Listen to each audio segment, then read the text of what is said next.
এবার নজর রাখবো কোথায় প্রার্থী দিলীপ ঘোষ। প্রাক্তন সম্পর্কে বর্তমানের ইঙ্গিতপূর্ণ মন্তব্য। মেদিনীপুরে দিলীপ ঘোষকে প্রার্থী চায় একাংশ, ভারতী ঘোষকে মেদিনীপুরে প্রার্থী করার উদ্যোগ অন্যদের। দফায় দফায় বৈঠকের পরেই কি মিলল সমাধান, এই প্রশ্নটাই এখন ঘুরপাক খাচ্ছে।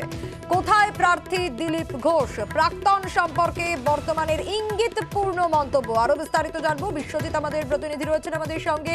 বিশ্বজিৎ, জট কি কাটলো, কোথায় প্রার্থী দিলীপ ঘোষ?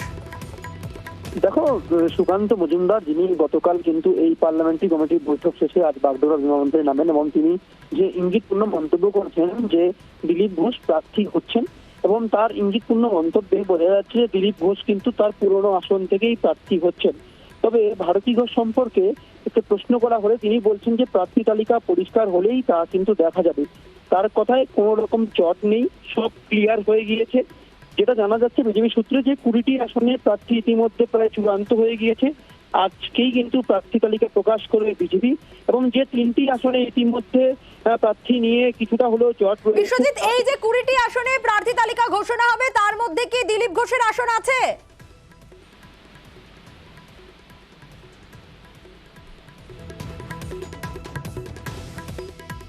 বিশ্বজিৎ, শুনতে পাচ্ছ?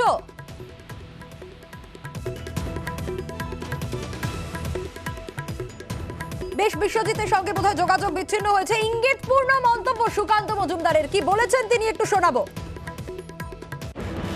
দিলীপ তো অবশ্যই প্রার্থী হবেন, কেন প্রার্থী হবেন না? কোথাকার হবে সেটা পার্টি ঠিক করবে কোথায় হবে। আমি কোথায় হবো পার্টি ঠিক করেছে। কালকে আমাকে পরের দিন বলা হতে পারে যে অন্য কোথাও দাঁড়ান, সেক্ষেত্রে দাঁড়াতে হবে, কোনো অসুবিধা নেই।